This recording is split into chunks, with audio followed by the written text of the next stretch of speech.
شبریز کرمانی کا چہرہ دیکھ کر کسی پاگل کا گمان ہوتا تھا۔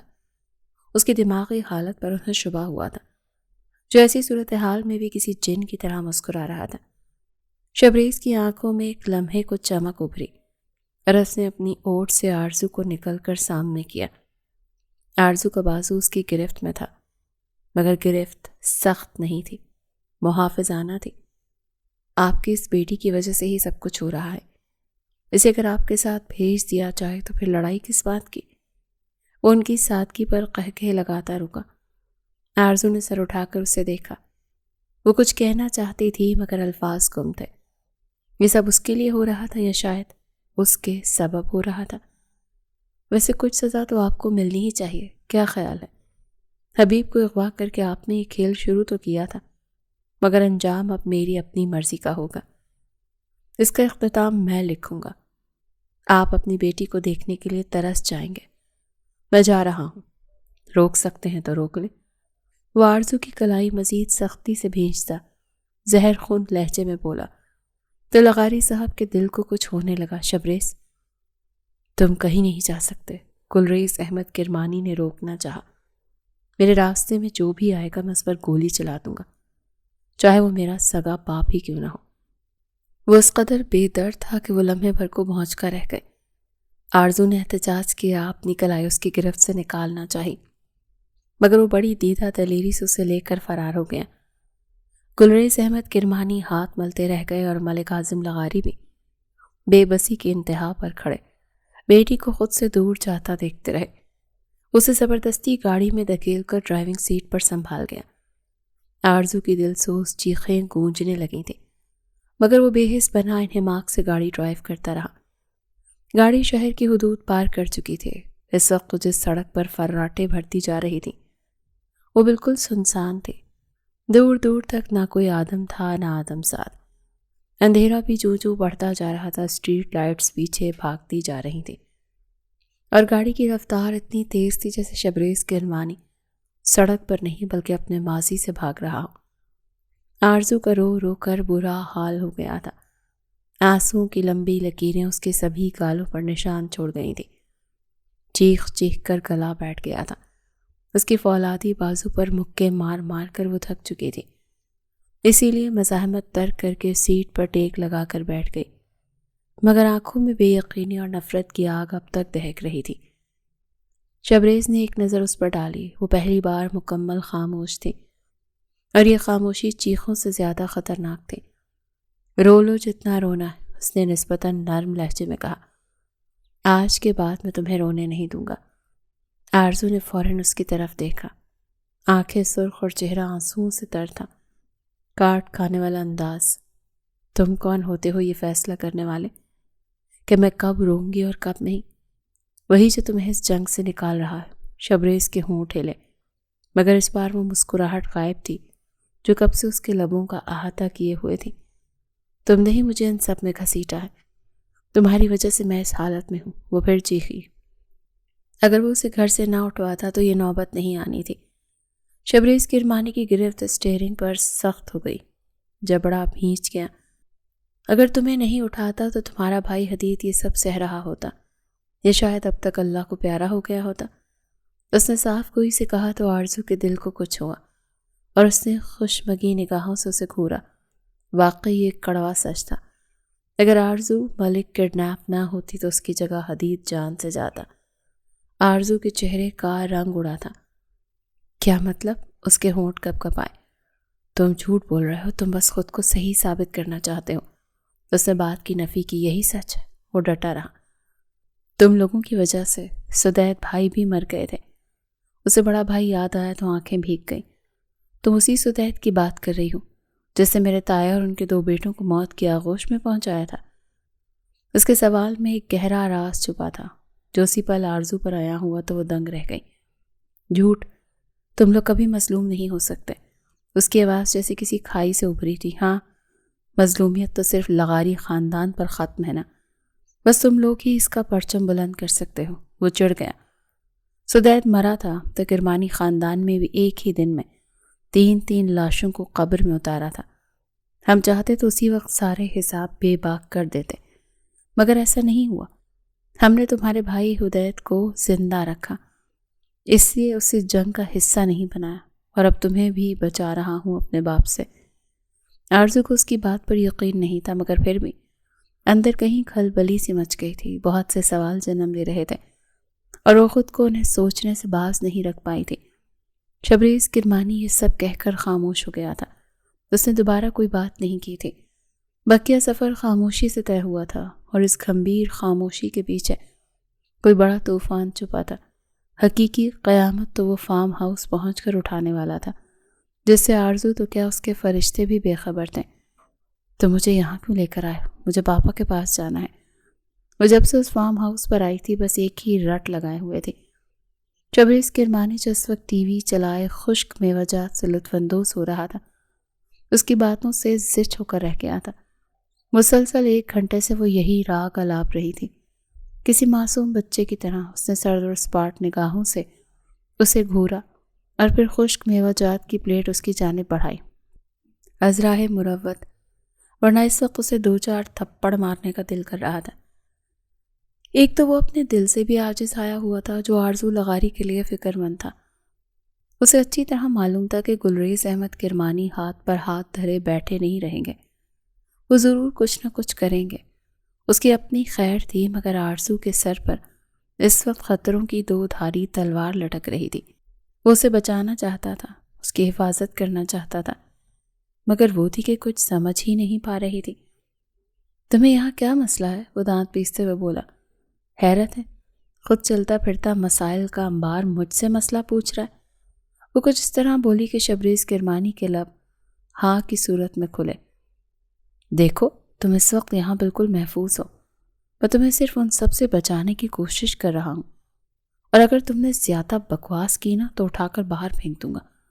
سامنے جنگل میں ہر طرح کے جانور ہیں، پھر ان سے بیٹھ کر بقیہ بحث و مباحثہ کر لینا۔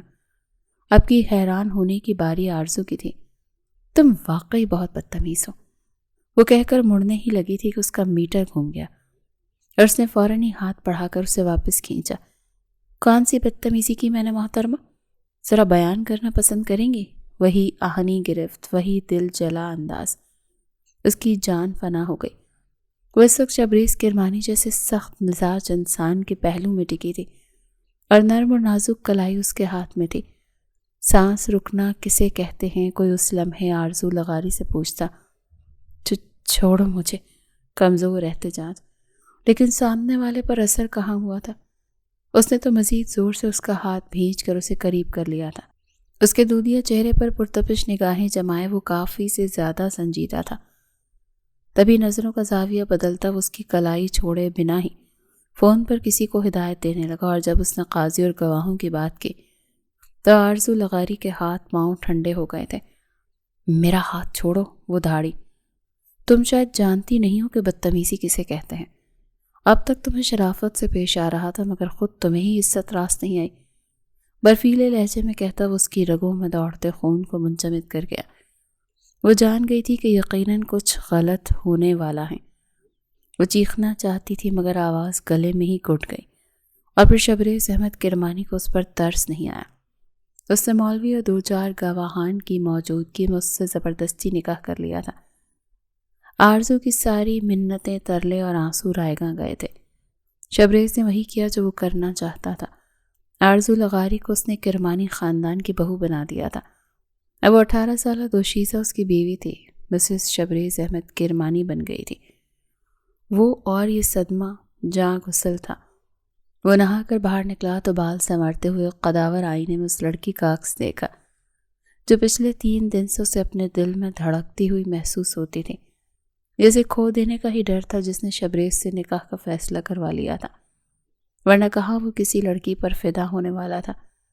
آرزو کو پہلی بار دیکھتے ہی وہ ٹھٹک گیا تھا، اور اب آہستہ آہستہ اس کے دل میں مضبوطی سے گھر کرتی عشق کے پنجے گاڑ چکی تھی۔ وہ اسے چاہ کر بھی فراموش نہیں کر سکتا تھا۔ یہ ٹسوے بہانہ بند کر اور آ کر میرا سر دباؤ جو تمہاری بین سن سن کر درد سے پھٹ رہا ہے، اس نے شوہرانہ روپ جمانے کی کوشش کرتے کاٹدار لہجے میں کہا، تو بیڈ پر نڈھال سی پڑی آرزو میں ذرا برابر جنبش نہ ہوئی۔ وہ ہنوز سسکیاں بھرتی جا رہی تھی۔ قسمت نے یکدم پانسا پلٹا تھا اور وہ منہ کے بل جا گری تھی۔ شبریز نے اسے نہ صرف اپنے نام لکھوا لیا بلکہ اس سے اپنا حق بھی وصول کیا تھا، اور وہ نرم و نازک جان اس ستم ظریفی پر محض کرلا کر رہ گئی تھی۔ اس کا احتجاج کسی کھاتے میں نہیں لایا گیا تھا۔ وہ قدم قدم چلتا آیا اور اس کے سر پر کھڑا ہو گیا، جانچتی ہوئی نظروں سے اس کا جائزہ لیا۔ الجھی لٹھیں، بکھرا حلیہ اور ستا ہوا چہرہ۔ اس کے دل کو کچھ ہونے لگا، بھلا ایسی خوبصورت کلی کو مسلنے کا خیال بھی کیوں کر آیا تھا اسے؟ اس نے خود کو ڈپٹا اور برا بھلا کہا کہ کیوں اس افسرہ پر اپنی شدتیں لٹائیں۔ اب ایسا کوئی ظلم کا پہاڑ نہیں توڑا جو تم پر اس طرح سے تم رو رہی ہو۔ بچا کر رکھو یہ قیمتی آنسو، جب مر جاؤں گا تب بہانا، شبریز نے انتہائی ٹوٹے ہوئے لہجے میں کہا، اور آرزو ٹھہر سی گئی۔ اس کی انگلیاں سلکی بال سمیٹنے لگیں۔ وہ کرنٹ کھا کر اٹھ بیٹھی اور فوراً بیڈ سے اترنا چاہا، لیکن اس سے پہلے ہی شبریز نے اسے اپنی باہوں کے حصار میں لے لیا۔ آئی ایم سوری، اس نے محبت سے اس کی پیشانی پر لب رکھتے ہوئے کہا، تو وہ اپنے آپ میں سمٹ گئی اور اسے خود سے دور کر دیا۔ شبریز چند ساعتوں تک بنا پلکیں جھپکائے اسے دیکھتا رہا، پھر سر جھٹک کر باہر نکل گیا۔ دروازہ شدت سے بند ہوا کہ لکڑی کی موٹی چادر لرز کر رہ گئی۔ آواز لمبی راہداریوں تک ٹکرائی، پورے فارم ہاؤس میں گونجی اور پھر آہستہ آہستہ مدھم ہو گئی، جیسے کسی نے شور کو مٹھی میں قید کر لیا ہو۔ آرزو بیڈ کے کنارے بیٹھی رہی۔ کمرے میں ہلکی سی خوشبو پھیلی تھی، گلاب اور زعفران کی مردانہ پرفیوم کی ملی جلی مہک جو اسے اور زیادہ گھٹن میں مبتلا کر رہی تھی۔ اس کی آنکھیں خشک تھیں، حیرت انگیز طور پر خشک۔ چند گھنٹے پہلے تک آنسو تھمنے کا نام نہیں لے رہے تھے، اور اب جیسے آنکھوں نے بغاوت کر دی تھی۔ دل میں طوفان تھا مگر آنکھوں میں صحرا بالکل بکل مارے بیٹھا تھا۔ اس نے ان دو ہاتھوں سے اپنا چہرہ ڈھانپ لیا، انگلیوں کے درمیان سے سانسیں ٹوٹ ٹوٹ کر نکل رہی تھی، اور ذہن میں ایک ہی سوال گونج رہا تھا کہ واقعی یہ سب اس کی زندگی تھی؟ کیا وہ واقعی اس فارم ہاؤس میں اس شخص کے ساتھ اس رشتے کے نام پر قید تھی جسے اس نے کبھی قبول نہیں کیا؟ کچھ دیر بعد کمرے کی خاموشی اس کے لیے ناقابل برداشت ہو گئی۔ وہ آہستہ سے اٹھی، قدموں میں وہ مضبوطی نہیں تھی جو پہلے کبھی ہوا کرتی تھی، بس ایک تھکن تھی، روحانی تھکن۔ وہ مرے مرے قدموں سے چلتی دروازہ کھول کر باہر نکلی۔ راہداری لمبی اور نیم تاریک تھی، دیواروں پر لگے لیمپ مدھم روشنی دے رہے تھے، کہیں دور سے کتوں کے بھونکنے کی آوازیں آ رہی تھیں، اور ہوا میں رات کی نمی گھلی ہوئی تھی۔ وہ خاموشی سے ڈرائنگ روم میں داخل ہوئی تو وہاں سناٹا تھا، صرف ایک جگہ سے آہٹیں ابھرتے زندگی کی علامت کی مانند سنائی دے رہی تھی، اور وہ جگہ تھی کچن۔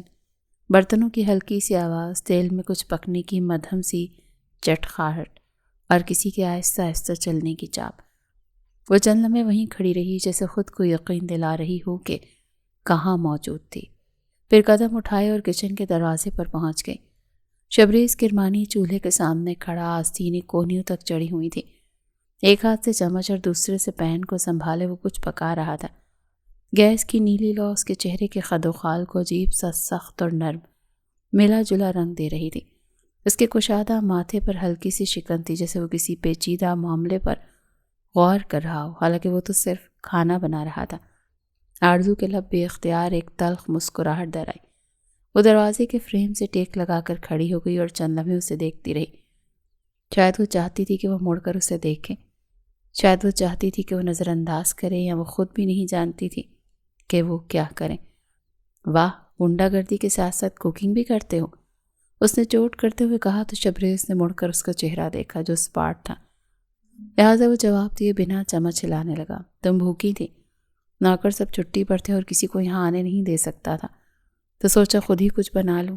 کچھ توقف کے بعد اس نے سادہ لہجے میں کہا، نہ طنز نہ غصہ۔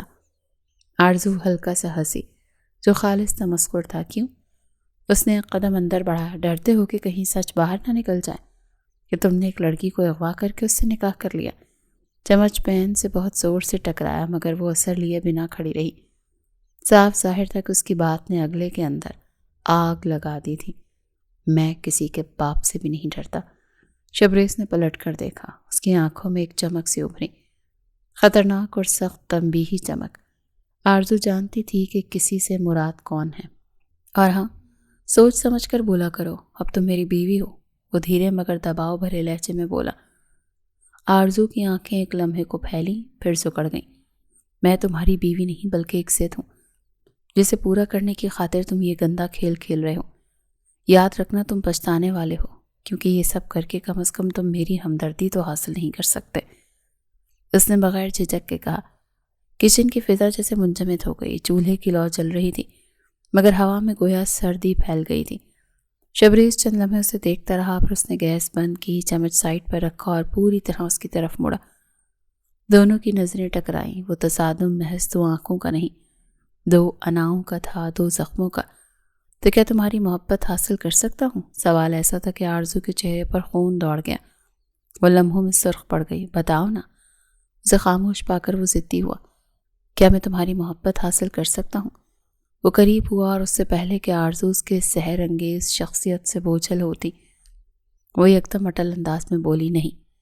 یک لفظی جواب تیز دھار آری کی مانند تھا جو اس کے دل کو دو حصوں میں کاٹ گیا تھا۔ کبھی نہیں۔ وہ مڑی اور باہر نکل گئی۔ شبریز نے گہرا سانس بھر اپنے اندر کی گھٹن کو کم کرنے کی کوشش کی۔ آرزو ڈائننگ روم میں آ کر رک گئی۔ اس کا دل تیزی سے دھڑک رہا تھا۔ وہ نہیں چاہتی تھی کہ اس کے سامنے کمزور پڑے، ورنہ بدن تو اب تک لرز رہا تھا۔ اس کے لب و لہجے میں ایسا کچھ ضرور تھا جس نے اسے اندر تک ہلا کر رکھ دیا تھا۔ چند لمحے بعد شبریز بھی باہر آ گیا۔ اس کے ہاتھ میں پلیٹ تھی۔ یہ کھا لو۔ اس نے پلیٹ ٹیبل پر رکھی۔ زہر بھی ملا ہے اس میں؟ آرزو نے فوراً پوچھا۔ وہ ایک لمحے کو ساکت ہوا، پھر تلخی سے مسکرایا۔ اگر تمہیں مارنا ہی میرا مقصد ہوتا تو یہ سب میلو ڈرامہ نہ کرتا۔ ڈرامہ تو تم اب بھی کر رہے ہو۔ صوفے پر بیٹھ گئی مگر پلیٹ کی طرف نہیں دیکھا۔ حفاظت، نکاح، محبت، یہ سب ڈرامہ ہی تو ہے، لیکن سمجھ نہیں آ رہا کہ تم یہ کیوں کر رہے ہو یہ سب۔ ہاں، شاید اپنی طاقت آزمانا چاہ رہے ہو مجھ پر، اپنی دھاک بٹھانا چاہتے ہو، یہ ظاہر کرنا چاہتے ہو کہ تم بہت مضبوط ہو۔ وہ اس پر نگاہ ڈالے بنا بول رہی تھی، جیسے لاپرواہی برت رہی ہو۔ شبریز نے اسے غور سے دیکھا۔ وہ سنجیدہ تھی۔ وہ دھواں دھواں ہو گیا۔ تمہیں لگتا ہے کہ میں نے یہ صرف طاقت کے لیے کیا؟ اور کیا؟ تم جیسے لوگ عادی ہوتے ہو نا ان چیزوں کے، اقتدار کا نشہ حواسوں پر چڑھ جاتا ہے۔ ایک ہی اصول پر چلتے ہو تم لوگ، جو پسند آ جائے چھین لو، جو راستے میں آئے ہٹا دو۔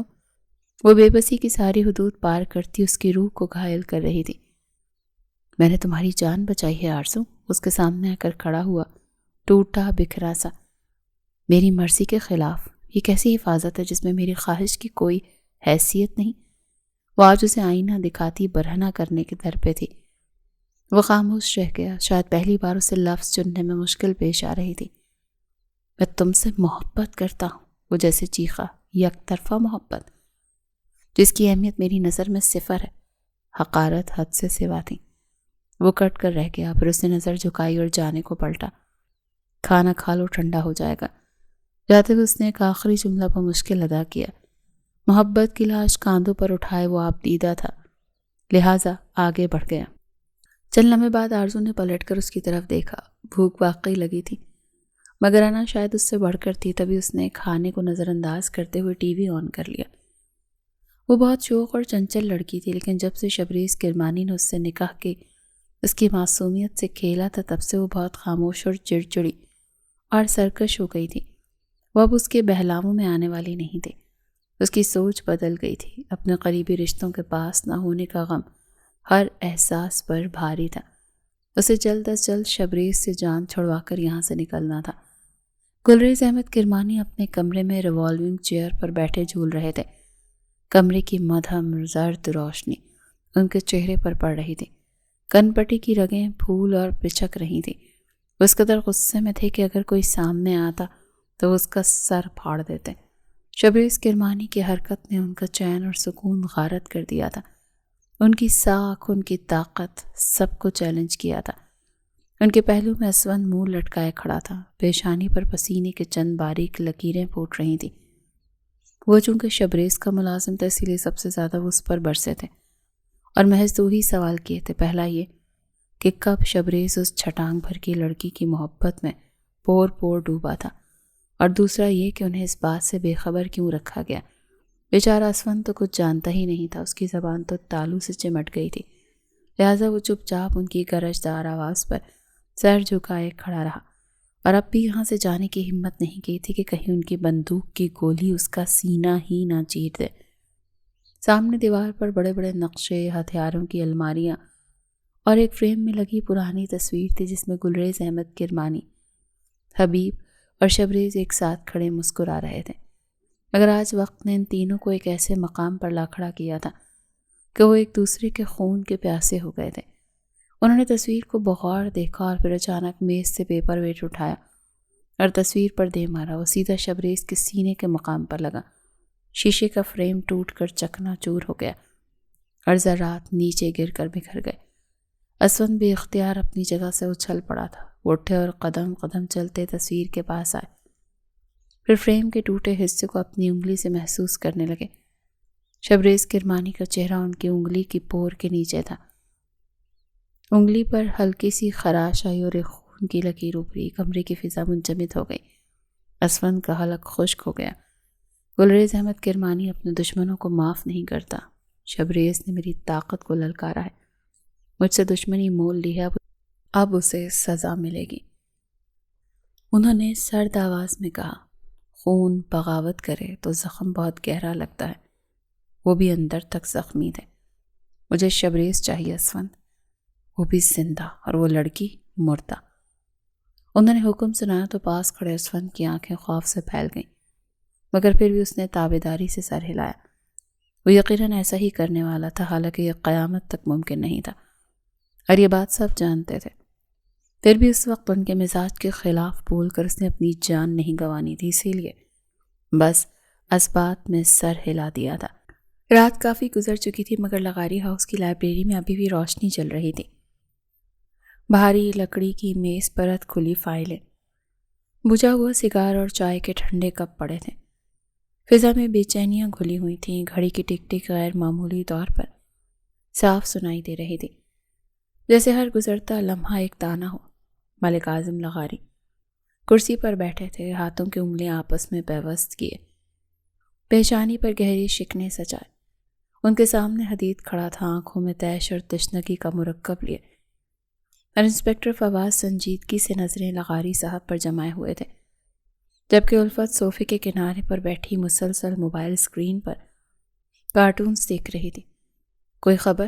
لغاری صاحب کی آواز میں وہ سختی نہیں تھی جو عام دنوں میں ہوا کرتی تھی، بلکہ ایک مجبور باپ کی تھکن اور اضطراب تھا۔ ابھی تک تو نہیں سر، انسپکٹر فواد نے آہستگی سے جواب دیا۔ ہم نے شہر کے سارے راستوں کی CCTV فوٹیجز نکلوا لی ہیں۔ آخری بار گاڑی بائی پاس کی طرف جاتی دکھائی دی تھی، اس کے بعد جیسے زمین نکل گئی ہو یا آسمان۔ وہ خود حیران تھا کہ آخر شبریز کرمانی اسے لے کر کہاں گیا تھا۔ کمرے میں چند لمحوں کے لیے خاموشی چھا گئی۔ میں نے اپنی بیٹی کو ہمیشہ مضبوط بنایا، مگر یہ نہیں سکھایا کہ دشمن سے کیسے بچنا ہے۔ ملک اعظم لغاری کرب سے آنکھیں موندے ہوئے تھے۔ حدید بھی خاصا آزردہ دکھائی دے رہا تھا۔ مجھے حیرت ہے پاپا کہ آپ نے اسے جانے کیسے دیا؟ اتنے کمزور آدمی تھے آپ کے کہ اس پر ایک گولی تک نہ چلا سکے۔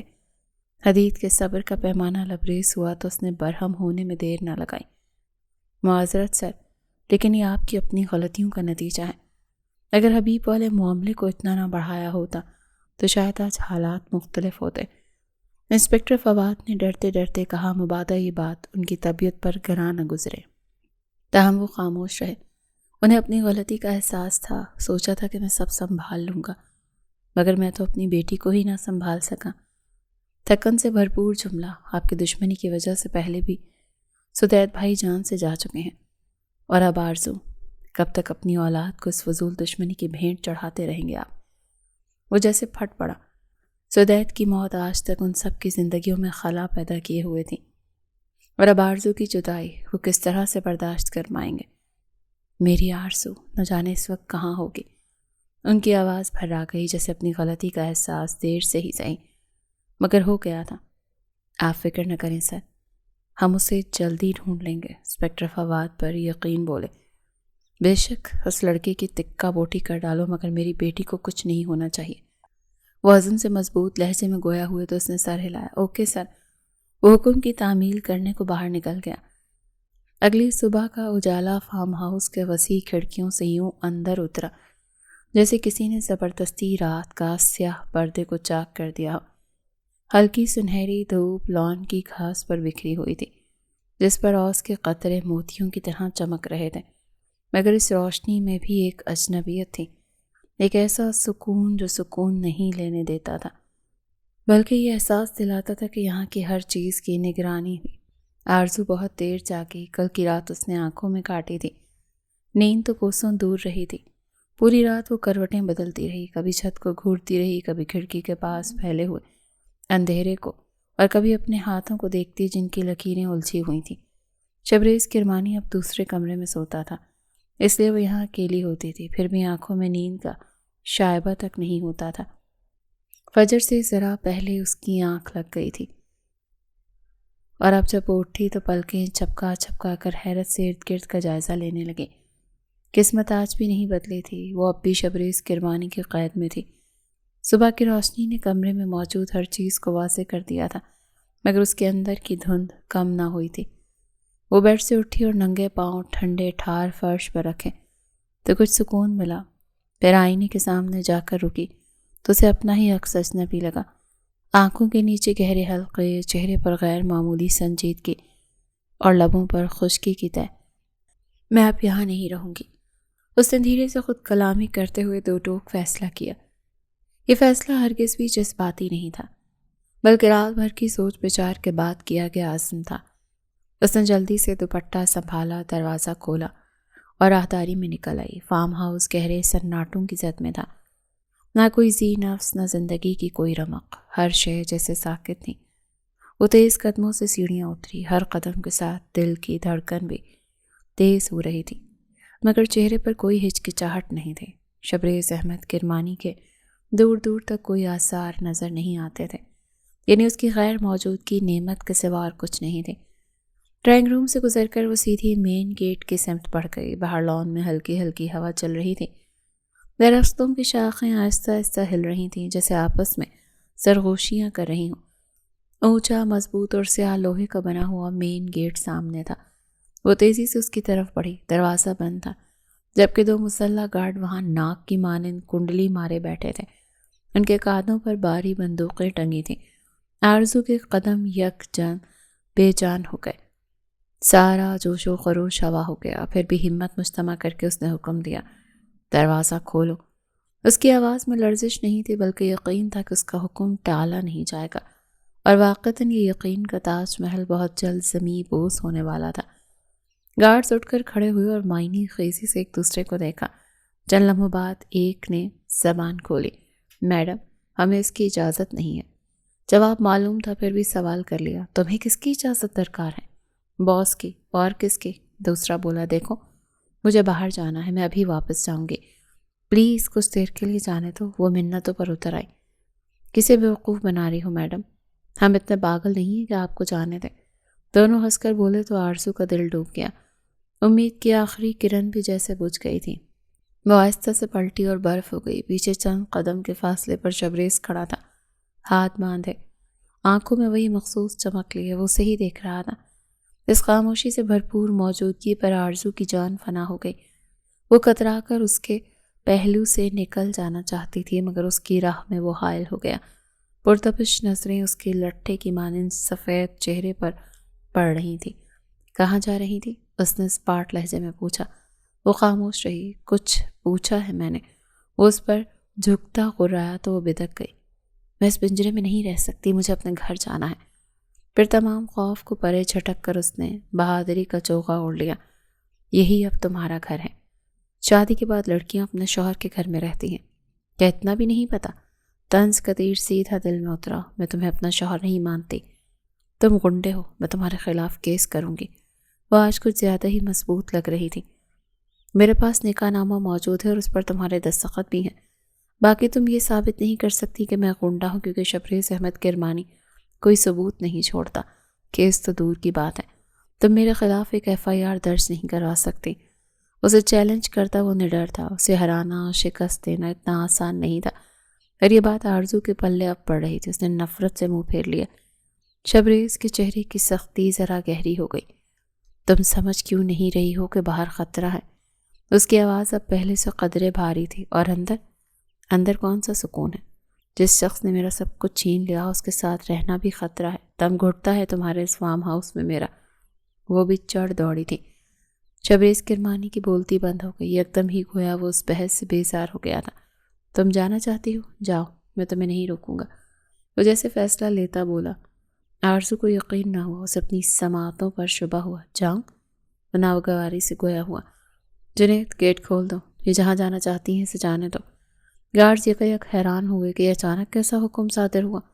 بہرحال سوال کرنے کا اختیار تو ان کے پاس موجود نہیں تھا، اسی لیے آرڈر ملتے ہی ان میں سے ایک اٹھا اور آہنی گیٹ کا چھوٹا دروازہ کھول دیا۔ جاؤ، آج سے تم آزاد ہو۔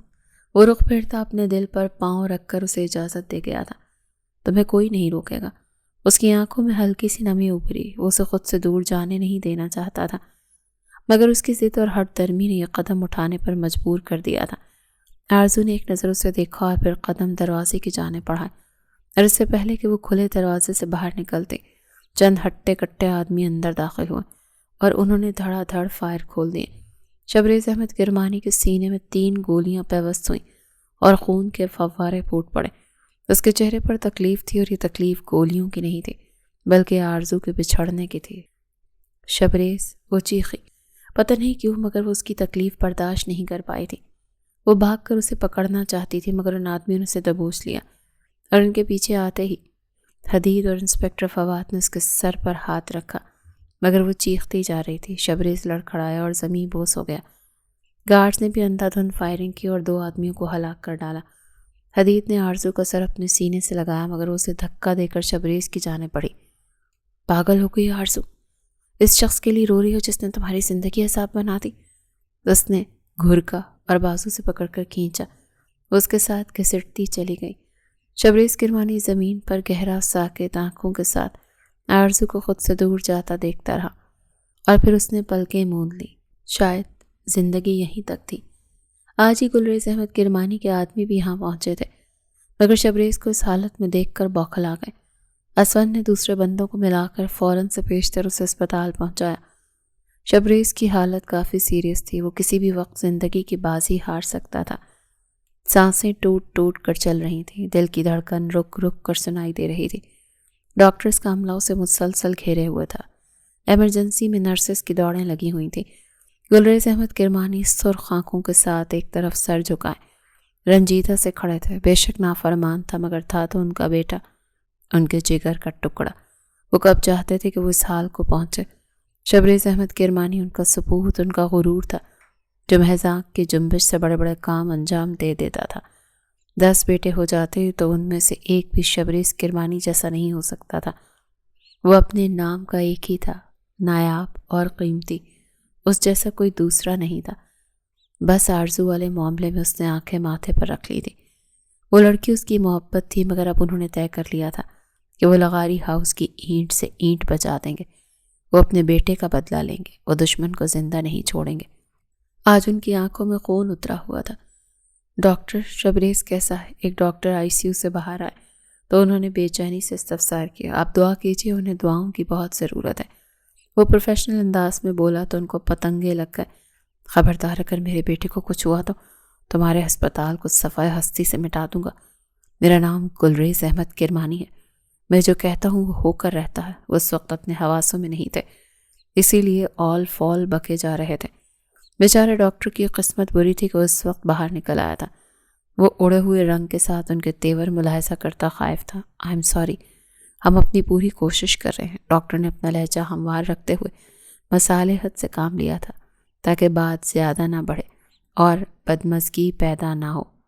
اسے معلوم تھا کہ جوان بیٹے کی ایسی شکستہ حالت نے ایک باپ کے دماغ کی چولیں ہلا کر رکھ دی تھی، اسی لیے وہ یوں بہکی بہکی باتیں کر رہے تھے۔ لہٰذا وہ تحمل سے کام لیتا اپنے گریبان ان کے ہاتھ سے چھڑوا کر آگے بڑھ گیا۔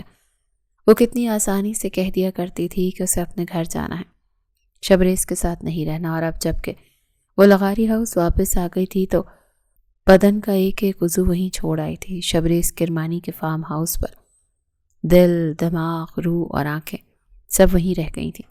یہاں تو اس کا وجود تھا، بمشکل سانس لیتا، ہر خواہش سے عاری وجود اسے چاہ کر بھی بھول نہیں پا رہی تھی۔ شبریز کرمانی دل سے اتر بھی جاتا تو وہ اپنے شوہر کو کیسے بھولتی جس کا لمس روح تک پہنچ چکا تھا، اسے اپنی زندگی سے زندگی بھر نکال نہیں سکتے تھے۔ ہائے، ریہرسل کرتے ہیں جب اس کے شوہر کو گولی لگتی ہے تو اسے کسی سلمان خان کے نہ آنے کا غم زیادہ ستاتا تھا، مگر حقیقتاً شبریز کرمانی کو جب گولی لگی تو وہ اندر سے مر گئی اور حدید کا آنا زہر لگا تھا۔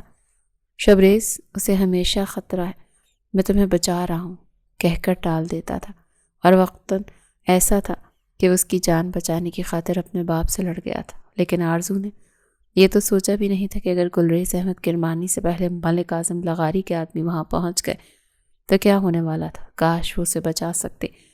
اس کی آنکھیں رو رو کر سوچ چکی تھی، پس مردہ بدن کے ساتھ وہ سارا دن ایک ہی کمرے میں کاٹ دیا کرتی تھی، کھانا پینا بھی ترک کر دیا تھا۔ شبریز کرمانی کے بغیر زندگی میں کوئی رونق نہیں تھی، اور یہ بات اس کے تمام گھر والوں نے محسوس کی تھی۔ وہ حدید اور پاپا سے سخت ناراض تھی جن کی وجہ سے شبریز کو گولیاں لگی تھی، اسی لیے ان سے بات تک نہیں کرتی تھی، اور وہ اسی چیز پر کڑ رہے تھے کہ آخر ایک ہی ہفتے میں شبریز نے اس پر کیسا جادو چلایا تھا کہ وہ اجنبیت کی چادر اوڑھ کر ان سے دور ہو گئی تھی۔ اس کی طبیعت خرابی کے پیش نظر ڈاکٹر کو گھر پر ہی بلایا گیا تھا کہ وہ کلینک پر جانے پر راضی نہیں ہوتی تھی، اور پھر ڈاکٹر نے جو خبر دی اس نے اس سب کے پیروں تلے سے زمین کھینچ لی۔ آرزو لغاری بچے کی ماں بننے والی تھی، اور اس کا باپ تھا شبریز کرمانی۔ جو سوال اٹھایا گیا تو اس نے چیخ کر کہا کہ شبریز اس کا شوہر ہے، اس نے نکاح کے بعد اسے اپنایا تھا۔ ملک اعظم لغاری نے حدید کو حکم دیا کہ تنسیخ نکاح کا کیس دائر کیا جائے اور آرزو کا حمل بھی گرا دیا جائے تاکہ کوئی رشتہ باقی نہ رہے، لیکن جب بات آرزو کے کانوں تک پہنچی تو اس نے طوفان اٹھا دیا، اپنے کمرے کا حشر بگاڑ کر رکھ دیا، تمام چیزیں توڑ پھوڑ ڈالی اور ڈریسنگ ٹیبل کا بھی ستیہ ناش کر ڈالا۔ اس کے اندر بھی ایسا ہی بھونچال آیا ہوا تھا، وہ خود کو روک نہیں پا رہی تھی، اس کے تیور دیکھتے وہ سب دنگ رہ گئے تھے۔ حدید نے اسے سمجھانے کی کوشش کی، مگر وہ تو اس کی شکل تک دیکھنے کی روادار نہیں تھے کہ اس کی وجہ سے شبریز آج اس حالت میں تھا۔ وہ رو رو کر بس فریاد کرتی رہی کہ اس گھر اس کا نہ اجاڑا جائے۔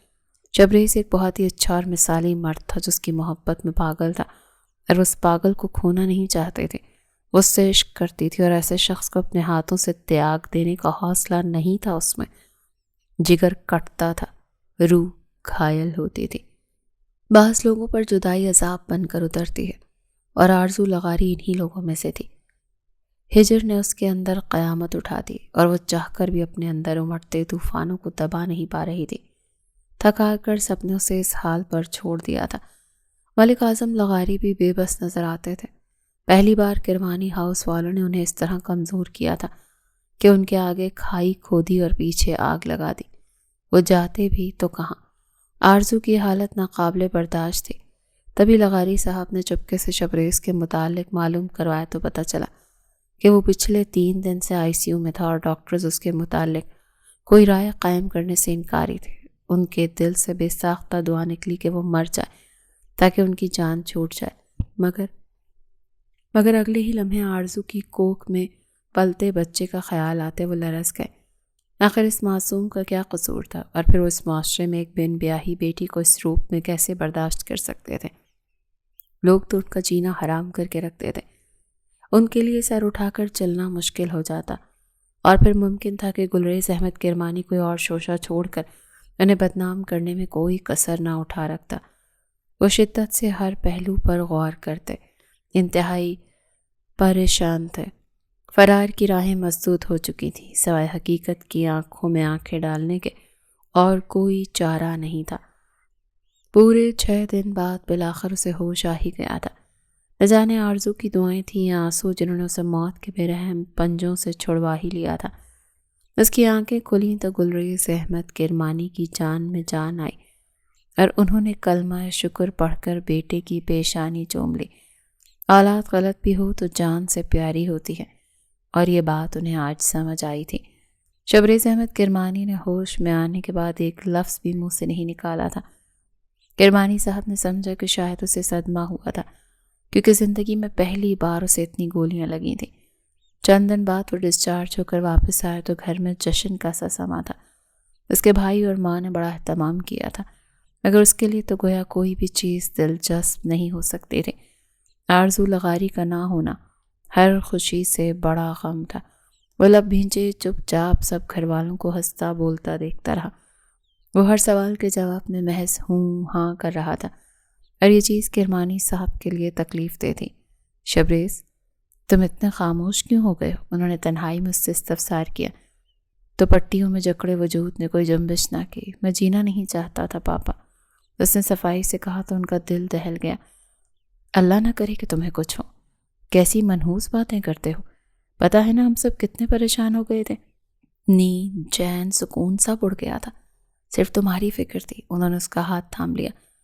اس کے بغیر میرا بھی یہی حال ہے، میں کیسے رہوں گا؟ وہ بے بسی سے بولا اور آنکھوں میں ہلکی سی نمی اتر آئی۔ گلریز احمد کرمانی بھونچ کر رہ گئے۔ ان کا شیر جیسا گبرو جوان جو آج تک نہ کسی سے ڈرا تھا نہ کسی سے شکست کھائی تھی، وہ ایک لڑکی کے لیے رو رہا تھا۔ انہیں حیرت کا شدید جھٹکا لگا۔ تم دشمن کی بیٹی کے لیے؟ وہ متعجب سے کچھ کہنے لگے تھے مگر اس نے بات درمیان میں ہی اچک لی۔ اپنی بیوی کے لیے، آپ کی بہو کے لیے۔ اس نے تصحیح کی تو کرمانی صاحب کے وجود کے پرخچے اڑ گئے۔ وہ ساکت اور جامد بیٹھے رہ گئے۔ یہاں سے جانے کے بعد میں نے اس سے نکاح کر لیا تھا۔ اس کے معاملے میں اس قدر جذباتی تھا، یہ تو اب معلوم ہو رہا تھا۔ تم شاید اپنے ہوش کھو بیٹھے ہو، وہ صرف یہی کہہ پائے تھے۔ سب کچھ کھو بیٹھا ہوں پاپا، اور اگر وہ نہ ملی تو خود کو بھی کھو دوں گا۔ پلیز پاپا، مجھے آرزو چاہیے، مجھے وہ یہاں اس گھر میں چاہیے، اپنی بیوی کی حیثیت سے۔ اس کی التجا پر وہ زلزلوں کی زد میں آ گئے۔ کمرے میں دبیس خاموشی چھا گئی، جبکہ شبریز کرمانی باپ کی گود میں سر رکھے فریاد کرتا رہا۔ سردیوں کی نرم دھوپ صحن میں بکھری ہوئی تھی۔ ملک اعظم لغاری کی حویلی کے اونچے دروازے آج غیر معمولی خاموشی اوڑھے ہوئے تھے۔ دیواروں پر چڑھی بیلیں بھی جیسے سانس روکے کھڑی تھی۔ ہوا میں ایک عجیب سا انتظار تھا، جیسے وقت خود ٹھہر کر کسی فیصلے کا منتظر ہو۔ یکلخت دروازے پر گاڑیوں کی لمبی قطاریں آن رکی، یکے بعد دیگرے دروازے کھلتے رہے۔ مسلح گارڈز کی ایک بڑی تعداد باہر نکلی۔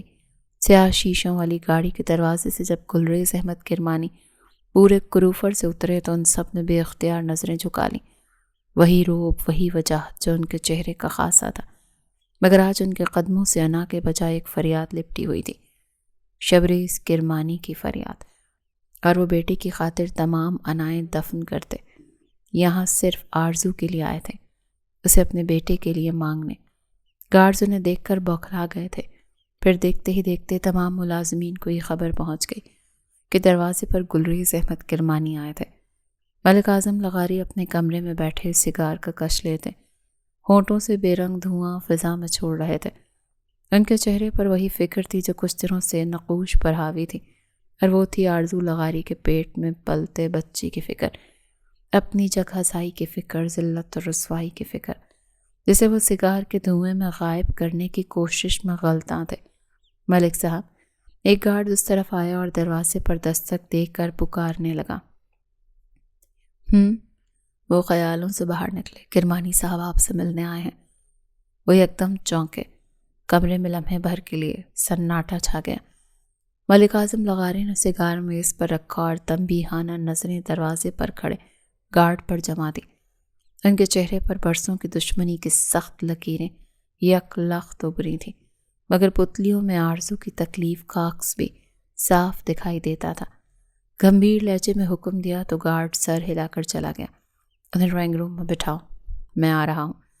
ڈرائنگ روم کے بھاری فانوس کی روشنی میں دونوں خاندانوں کی تاریخ کو آمنے سامنے کھڑی تھی۔ گلریز احمد کرمانی سر جھکا کر بیٹھے تھے۔ آج ان کے بدن میں وہ غرور نہیں تھا جو اچھوں کے چھکے چھڑا دیا کرتا تھا۔ تبھی دروازہ کھلا اور ملک اعظم لغاری اندر داخل ہوئے۔ ان کے پیچھے دو گارڈز بھی تھے، مگر گلریز احمد کرمانی کو نہتے دیکھتے ہی انہوں نے گارڈز کو واپس بھیج دیا۔ گلریز احمد کرمانی نے سر اٹھایا تو دونوں کی نظریں ملی۔ یہ ایک لمحہ تھا جس میں برسوں کی نفرت، ضد اور غرور سب گردش کر گئے تھے۔ میں تم پر سلامتی بھیجتا ہوں لغاری، السلام علیکم۔ گلریز احمد کرمانی نے آغاز کیا تو لغاری صاحب ٹھٹک گئے۔ اس پہل پر لفظوں کے چناؤ پر انہیں اچھا خاصا جھٹکا لگا تھا۔ وعلیکم السلام، انہوں نے جواب دیتے پلکیں سکیڑ کر انہیں دیکھا، جیسے اب بھی شک میں مبتلا ہوں۔ کہانیاں بدل جائیں تو لہجے بھی بدل لینے چاہیے کرمانی صاحب، ورنہ فیصلے بہت مشکل ہو جاتے ہیں۔ وہ ان کی بات سے گویا متفق ہوتے صوفے پر ٹک گئے اور ٹانگ پر ٹانگ جما لی۔ جانتا ہوں یہ فیصلہ مشکل ہے، میرے لیے بھی اور تمہارے لیے بھی، لیکن شاید قسمت کو یہی منظور ہے اور ہمارے بچوں کو بھی۔ آرزو نے تمہیں بتایا تو ہوگا، شبریز اس سے نکاح کر چکا ہے۔ انہوں نے بغیر لگی لپٹی سیدھی بات کی تو لغاری صاحب گہرا سانس بھر کر رہ گئے۔ دیکھو لغاری، ہم نے دشمنی کی آڑ میں ایک دوسرے کا بہت خون بہایا ہے۔ یہ آباء و اجداد کے زمانے کی دشمنیوں نے ہماری خوشیوں کو، ہمارے اپنوں کو جلا کر راکھ کر دیا ہے، لیکن اب میں اپنے بیٹے کی خوشی کو راکھ میں بدلتا ہوا نہیں دیکھ سکتا۔ لغاری صاحب کو خاموش پا کر انہوں نے بات بڑھائی۔ لوہا گرم دیکھ کر وہ بھی چوٹ کر رہے تھے۔ صاف بات کریں کرمانی صاحب، گھما پھرا کر کیے گئے تبصرے مجھے پسند نہیں۔ ملک اعظم لغاری نے اپنی انگلیاں صوفے کے بازو پر تھپ تھپائیں تو گلریز احمد کرمانی سیدھے ہو کر بیٹھے تھے۔ میں اپنے بہو کا ہاتھ مانگنے آیا ہوں۔ نکاح تو ان دونوں نے کر لیا، اب میں عزت سے اسے رخصت کر کے اپنے گھر لے جانا چاہتا ہوں۔ انہوں نے بھی پتے کی بات پھینکی۔ میرے جوان بیٹے کا قاتل تھا تمہارا بھائی، میں اپنے سدید کی موت ابھی تک بھولا نہیں۔ تم لوگوں کی وجہ سے میرا بیٹا مرا تھا۔ لغاری صاحب کی آنکھوں میں کرب اترا۔ میں نے بھی اپنے بھتیجوں اور بھائی کو کھو دیا تھا اس جنگ میں، لیکن آج اگر تم نے صلح نہ کی تو میں اپنا بیٹا کھو دوں گا لغاری۔ میرا شبریز مر جائے گا۔ وہ محبت کرتا ہے آرزو بیٹی سے۔ ان کی آنکھوں میں درد تھا، جبکہ لہجے میں وہ تندی نہیں تھی جس سے لوگ کانپ جایا کرتے تھے۔ تمہارے آدمیوں نے اسے گولیاں ماری تھی، وہ بھی مرنے والا تھا، لیکن وہ پھر بھی موت کے منہ سے واپس آیا ہے لغاری۔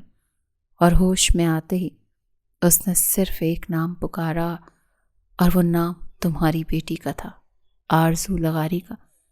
کمرے میں موجود جیسے ہر شے کو سانپ سونگھ گیا۔ ان کی آواز میں لرزش تھی، وہ پہلی بار دہل اٹھے تھے۔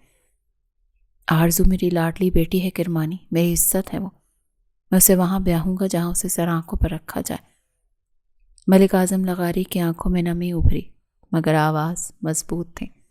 سر آنکھوں پر نہیں، دل میں رکھا جائے گا اسے، یہ میرا وعدہ ہے، میں اسے اپنی بیٹیوں کی طرح عزیز رکھوں گا۔ وہ بولے تو لغاری صاحب سوچ میں پڑ گئے اور پھر صوفے سے اٹھ کر ٹہلنے لگے۔ صاف ظاہر تھا کہ وہ فیصلہ کرنے کی کوشش کر رہے ہیں۔ کچھ توقف کے بعد انہوں نے لب کشائی کی۔ ٹھیک ہے، مجھے یہ رشتہ منظور ہے۔ ان کے کہنے کی دیر تھی کہ کرمانی صاحب نے اٹھ کر انہیں گلے سے لگا لیا۔ آرزو، حدید نے کمرے کا دروازہ کھولا تو اس کے ستے ہوئے چہرے پر نگاہ پڑتے ہی خجل سا ہو گیا۔ وہ بیڈ پر یوں بیٹھی تھی جیسے جان سے جانے کا ڈر ہو اور مرنے سے پہلے کوئی اپنی زندگی کو آخری بار دیکھ رہا ہو۔ وہ لب کاٹتا اس کے پہلو میں ٹک گیا۔ اب تک ناراض ہو مجھ سے؟ اس کے تاثرات کو بغور جانچتا وہ محض اتنا ہی کہہ پایا تھا، لیکن اس نے تو گویا قسم کھا لی تھی کہ قیامت تک زبان نہیں کھولے گی۔ لب ایک دوسرے میں سختی سے پیوست تھے۔ کل کرمانی صاحب آئے تھے تمہارا رشتہ مانگنے، وہ احتیاط سے بولا، یوں جیسے لفظوں کے اثر کو تول رہا ہو۔ پاپا نے انکار کر دیا ہوگا، اس نے یقین کامل سے کہا، جیسے کسی بات پر مہر لگی ہو۔ نہیں، وہ مان گئے۔ آرزو نے پہلی بار حیرت زدہ ہو کر اسے دیکھا۔ وہ مسکرا رہا تھا۔ جاؤ، باہر وہ تمہارا انتظار کر رہا ہے۔ حدید نے محبت باش نظروں سے بہن کے چہرے پر سمٹ کر آتی گلابیاں اور اس میں گلا تہیر دیکھا اور پھر خاموشی سے باہر نکل گیا۔ آرزو جھٹپٹ اٹھی اور ننگے پیر دوڑی۔ باہر ہو کا عالم تھا، شاید نہیں یقیناً سب سو چکے تھے۔ ناکر چاکر بھی چلے گئے تھے، لاؤنج خالی پڑا ہوا تھا۔ وہ دروازہ کھول کر باہر آئی تو بے اختیار کپ کپا اٹھی۔ یخ بستہ ہواؤں نے اسے کانپنے پر مجبور کر دیا تھا۔ ہلکی روشنی میں اسے سامنے ایک ہیولا نظر آیا جو درخت کے پاس کھڑا تھا، اور وہ لمحے کے 1000ویں حصے میں پہچان گئی کہ وہ شبریز احمد کرمانی تھا، اس کا شوہر، اس کا محافظ، جس کے بغیر زندگی ادھوری تھی، وہ خود ادھوری تھی۔ سردی کا احساس جاتا رہا اور یکدم ہی بے خود سی ہو کر اس کی جانب بھاگی۔ شبریز احمد کرمانی نے رخ پھیر کر دیکھا تو یہ لمحہ اسے خواب جیسا لگا جس میں آرزو اس کی سمت آ رہی تھی۔ وہ بھاگ کر آئی اور بے ساختہ اس کے سینے سے لگ گئی۔ درد کی ایک ٹیس سی اٹھی اور شبریز کے چہرے پر تکلیف کی لہر دوڑ گئی۔ زخم ابھی تازہ تھا لیکن لگتا تھا کہ اب یہ بھرنے والے ہیں۔ شبریز کی حیرت کی کوئی انتہا نہ تھی۔ وہ آنکھیں پھاڑے سینے سے لپٹی آرزو کو دیکھ رہا تھا جو آنسو بہانے میں مصروف تھی، اور پھر اس نے بھی اپنے بازو اس کی کمر میں حمائل کر کے اپنی قربتوں کا مان بخش دیا تھا۔ بچا کر رکھو ان آنسوؤں کو، جب مر جاؤں گا تب بہانا۔ وہ بولا بھی تو کیا، آرزو کا دل جل کر راکھ ہو گیا۔ تم جب بھی بولنا بکواس ہی کرنا، اس سے الگ ہوتی تڑخ کر بولی، مگر وہ سنجیدہ تھا۔ ہاں، اب اگر میری باتیں تمہیں بکواس لگتی ہیں تو کیا کر سکتا ہوں میں؟ ویسے بھی دنیا میں حلال رزق کمانا اور بیوی کو راضی کرنا دو بہت ہی مشکل کام ہے۔ وہ نروٹھے پن سے بولا تھا۔ مشکل ہیں، ناممکن تو نہیں۔ آرزو اس کے قریب ہوئی اور آنکھیں چھوٹی کرتے ہوئے کہا، کچھ چیزیں ناممکن بھی ہوتی ہیں آرزو، اور خدا کی قسم بہت تکلیف دیتی ہیں، جیسا کہ میرا تم سے محبت کرنا اور تمہارا مجھ سے نفرت کرنا۔ اس کا لہجہ کرچیوں میں بٹا ہوا تھا، جیسے دل ٹوٹ کر ریزہ ریزہ ہوا ہو۔ آرزو اپنی جگہ پر سن رہ گئی۔ اسے توقع نہیں تھی کہ وہ یہ بات کرے گا۔ کس نے کہا کہ میں تم سے نفرت کرتی ہوں؟ بہت دیر چپ رہنے کے بعد اس نے خاموشی کو توڑا۔ تم میرے ساتھ رہنا نہیں چاہتی، مجھے چھوڑ کر جانا چاہتی ہو، یہ نفرت نہیں تو اور کیا ہے؟ وہ جھنجھلایا۔ اگر مجھے تم سے نفرت ہوتی تو میں اپنی روح سے تمہارا لمس کب کا مٹا چکی ہوتی، میں یہ حمل گرا چکی ہوتی۔ شبریز کرمانی اس انکشاف پر جہاں کا تہاں تھا رہ گیا۔ کیا کہا تم نے؟ وہ بے یقین تھا۔ تم باپ بننے والے ہو۔ اس کی آنکھوں سے آنسو نکل آئے تھے۔ میں تمہارے ساتھ رہنا چاہتی ہوں شبریز، زندگی بھر کے لیے مجھے اپنے پاس رکھ لو، کبھی چھوڑ کر مت جانا پلیز، تمہارے بغیر میں نامکمل ہوں۔ وہ چہرہ ہاتھوں میں چھپائے ہچکیاں لیتی گڑ گڑائی تو شبریز جو نمک کا مجسمہ بنا تھا آگے بڑھ کر اسے تھام لیا۔ رو مت میری جان، میں تمہارے پاس ہوں اور ہمیشہ رہوں گا۔ تھوڑی اس کے سر پر ٹکاتا اس صدقہ دل سے بولا تو آرزو کے آنسوؤں میں کمی آ گئی تھی۔ میں تو خالی ہاتھ آیا تھا یہاں صرف اپنی بیوی سے ملنے، کیا معلوم تھا کہ مسز شبریز کرمانی کے پاس تو میرے لیے بھی ایک تحفہ ہے۔ اس کی پیشانی پر لب رکھ کر اس نے معنی خیزی سے کہا تو وہ جھینک گئی۔ تو کیا میں اسے محبت سمجھوں؟ معصومانہ سوال پر اس کے لب پھیلے۔ ہاں، میں تم سے بہت محبت کرتی ہوں شبریز، تم نہیں تھے تو میرے لیے دنیا کا تصور ہی مٹ گیا تھا۔ وہ خود حیران تھی کہ اسے شبریز سے اس قدر محبت ہو گئی تھی۔ اتنا پیار مت جتاؤ ورنہ بھی رخصت کر کے لے جاؤں گا، اور تم جانتی ہو کہ میں ایسا کر سکتا ہوں۔ وہ شرارتی ہوا۔ جی نہیں، اس بار گارڈز کی لاشیں گرائیں تو پاپا نے فوراً تمہارا پتہ کاٹ دینا ہے، اس نے ڈرانا چاہا۔ ہاں، ویسے لغاریوں کا نشانہ ہے کمال کا۔ وہ بھی مسکرا دیا۔ تبھی کسی خیال کے تحت آرزو نے اس کی شرٹ کے اوپری بٹن کھول دیے۔ آرزو مت چھیڑو، میں کہہ رہا ہوں، بگڑ گیا تو ہاتھ نہیں آؤں گا، اس نے دھمکی دی۔ شت۔ اس نے نرم انگلیوں سے اس کے لب ڈھانپ لی اور دوسرے ہاتھ سے شرٹ پر ایک کھسکاتی اس کے زخم دیکھنے لگی جو ابھی تازہ تھے۔ شبریز نے اس کا ہاتھ پکڑ کر چوم لیا اور پھر ایک جھٹکے سے اسے کھینچ کر درخت کی اوٹ میں ہوتا اسے اپنی محبت کی بارش میں بھگونے لگا۔ وہ جو اس کے زخم دیکھ رہی تھی، اس دیوانگی اور شدت کے مظاہرے پر بوکھلا سی گئی۔ شبریز، یہ نام اس کے لبوں سے ٹوٹ کر نکلا، لیکن پھر اس پر ایک مسکراہٹ مسلط ہو گئی۔ 2 دن بعد رخصتی ہوئی تو آسمان پر چمکتے ستارے مسکرا اٹھے۔ اماوس کی رات تھی مگر آتش بازی نے چاند کی کمی پوری کر دی تھی، اور ایک چاندنی تو گلریز احمد کرمانی کے محل میں اتری تھی۔ آرزو لغاری مسز شبریز کرمانی بنی ہوش ربا حسن کے ساتھ اس وجیح مرد کے دل کے سارے تار چھیڑ گئی تھی۔ وہ اپنی دھڑکنیں شمار نہیں کر پا رہا تھا۔ آج ہر مراد بھر آئی تھی، ہر خواہش منزل بن گئی تھی، کوئی شے حسرت نہ رہی تھی۔ ساری نعمتیں جیسے سمٹ کر ان دونوں کے پہلوؤں میں آ گئی تھی۔ آج ان دونوں کی محبت کو معراج مل گئی تھی، اور ایک ایسی کہانی صفحہ کرتاس پر بکھری جو خون سے شروع ہوئی تھی اور اس کا انجام پھولوں پر ہوا تھا۔ فضا پرسکون تھی، گھر روشنیوں سے بھرا تھا اور ان کے خواب کا بقائے نور بنی ہوئی تھی، جس کی کھڑکی سے ہنستی ہوئی رات کا منظر دیکھا جا سکتا تھا، اور ٹمٹماتے ستارے ان دو دلوں کو دیکھ رہے تھے جو مدہوشیوں میں ہر حد پار کرتے آخر کار ایک دھڑکن میں ڈھل چکے تھے۔